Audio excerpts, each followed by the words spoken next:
Hello again, everyone. Here I am sitting on the floor in my daughter's room. I have shared with her my love of books. And as you might have realized from our previous video, I am Dr. Stephanie Fullerton Cooper, and for Black History Month 2024, I am sharing with you my passion for two things: African attire and, of course, my love of books. So tonight I wanted to read another excerpt for you. This is from the work From Our Yard, and it is Jamaican poetry since independence, and it's been edited by Pamela Mordecai. So it has a fascinating and fabulous collection of poems by a number of outstanding Jamaican poets. I'm seeing here, for example, poems by, of course, the great Louise Bennett, poems by Edward Baugh, one of my personal professors from UA Days. And I am seeing poetry here from Pamela Mordecai herself, and of course from Mervyn Morris. It doesn't get any better than this. I am going to be doing two poems. I wanted to do one of Mervyn Morris's poems. It's titled The Day My Father Died. And that will be followed by another poem by Lorna Goodison, one of my all-time favorites, For My Mother. May I inherit half her strength. And so for this Black History Month, as we are in the phase of Black creative expressions, that's a theme we're working with, Black creative expressions, I'm thinking of parents. I'm thinking of parents who have influenced us in one way or other, who have shared their love of writing, reading, the word, the written word, just the beauty and the magic of stories and books and literature in all its various forms and genres. And so I want to start with Mervyn Morris, The Day My Father Died. The day my father died, I could not cry. My mother cried, not I. His face on the pillow in the dim light wrote mourning to me, black and white. We saw him struggle, stiffen, relax. The face fell empty, dead as wax. I'd read of death, but never seen. My father's face, I swear, was not serene. Topple that lie, however appealing, that face was absence of all feeling. My mother's tears were my tears. Each sob shook me. The pain of death is living. The dead are free. For me, my father's death was mother's sorrow. That day was her day. Loss was tomorrow. Absolutely beautiful. It's poignant. It reaches into the deep recesses of our hearts. For those of us who have ever suffered loss, especially the loss of a parent, then we can certainly relate to this. Mervyn Morris shares with us on the day his father died. The next poem is For My Mother. May I inherit half her strength. And this is written by Lorna Goodison. Again, another Jamaican poet who is definitely worth reading.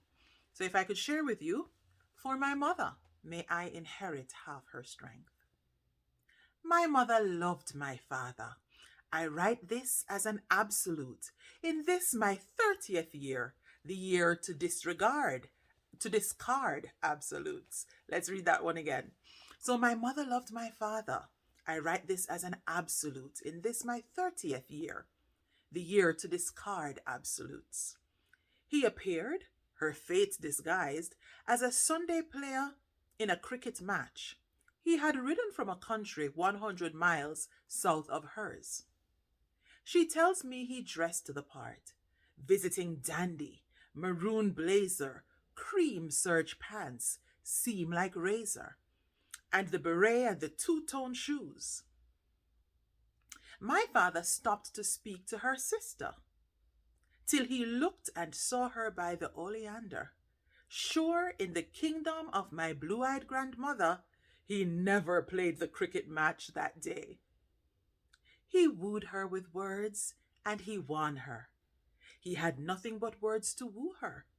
On a visit to distant Kingston, he wrote, I stood on the corner of King Street and looked, and not one woman in that town was lovely as you.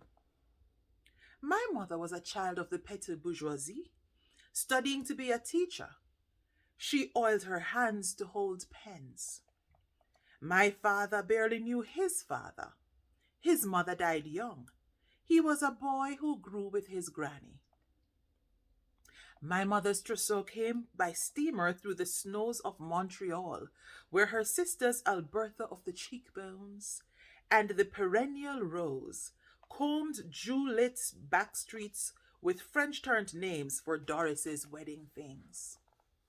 Such a wedding Harvey River Hanover had never seen. Who anywhere had seen a veil 15 chantilly yards long, and a crepe de chine dress with inlets of silk godets and a neckline clasped with jeweled pins? And on her wedding day she wept, for it was a brazen bride in those days who smiled, and her bouquet looked for the world like a sheaf of wheat against the unknown of her belly. A sheaf of wheat backed by maidenhair fern representing Harvey River, her face washed by something other than river water. My father made one assertive move. He took the imported cherub down from the height of the cake and dropped it in the soft territory between her breasts, and she cried. When I came to know my mother many years later, I knew her as the figure who sat at the first thing I learned to read, Singer, and she breastfed my brother while she sewed, and she taught us to read while she sewed, and she sat in judgment over all our disputes as she sewed. She could work miracles. She would make a garment from a square of cloth in a span that defied time, or feed 20 people on a stew made from fallen from the head cabbage leaves, and a carrot and a chocho and a palmful of meat. And she rose early and sent us clean into the world, and she went to bed in the dark, for my father came in always last. There is a place somewhere where my mother never took the younger ones, a country where my father with the always smile, my father whom all women loved, who had the perpetual quality of wonder given only to a child, hurt his bride. Even at his death there was this friend who stood by her side. But my mother is adamant that that has no place in the memory of my father.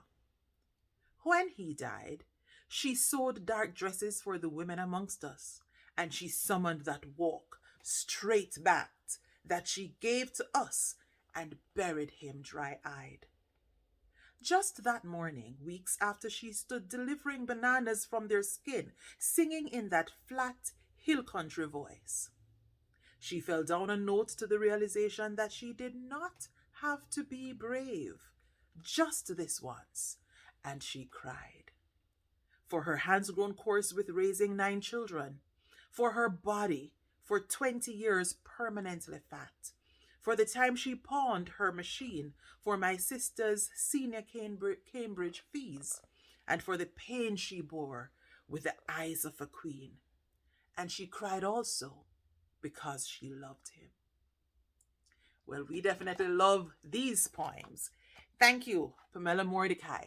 Grab a hold of this one. It's an old publication, really is an old publication, but it's titled From Our Yard, Jamaican Poetry Since Independence. And if I could check very quickly, this happened to have been published in 1987. I think I picked this up at a literature conference in Jamaica quite some time ago, but it is still something that I have.